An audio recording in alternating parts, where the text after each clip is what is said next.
ഹജ്ജിനായി സൗദിയിലെത്തിയ തീർത്ഥാടകർ വിസ കാലാവധി കഴിഞ്ഞിട്ടും സൗദിയിൽ തങ്ങിയാൽ പിഴയും നാടുകടത്തലും നേരിടേണ്ടി വരുമെന്ന് മുന്നറിയിപ്പ്. നിയമം ലംഘിച്ചാൽ ഹാജിമാരെ കൊണ്ടുവന്ന കമ്പനികൾക്കെതിരായും ശിക്ഷാ നടപടി സ്വീകരിക്കും. സൗദി പാസ്പോർട്ട് വിഭാഗത്തിന്റേതാണ് മുന്നറിയിപ്പ്.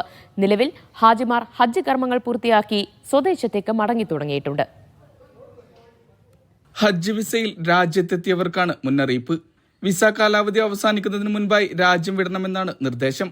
നിയമം ലംഘിക്കുന്നവർക്കെതിരെ പിഴ, നാടുകടത്തൽ, ഭാവിയിലെ യാത്രാവിലക്ക് തുടങ്ങിയ ശിക്ഷാ നടപടികൾ സ്വീകരിക്കും. ഹജ്ജ് ഉംറ മന്ത്രാലയം പാസ്പോർട്ട് വിഭാഗത്തിന്റേതാണ് മുന്നറിയിപ്പ്.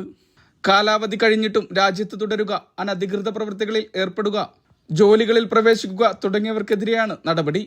ഇത്തരം തീർത്ഥാടകരെ രാജ്യത്തെത്തിച്ച കമ്പനികൾക്കെതിരെയും നടപടി സ്വീകരിക്കും. നിലവിൽ കർമ്മങ്ങൾ പൂർത്തിയാക്കിയ ഹാജിമാർ സ്വദേശത്തേക്ക് മടങ്ങുന്നുണ്ട്. ഇതിനായുള്ള സംവിധാനങ്ങൾ വിമാനത്താവളങ്ങളെ കേന്ദ്രീകരിച്ചടക്കം സജ്ജമാണ്. ഹജ്ജിനെത്തിയ 60% ഹാജിമാരും മടങ്ങുക മദീന വിമാനത്താവളം വഴിയായിരിക്കും. Mishal Cherpulassery, media 1, Riyadh.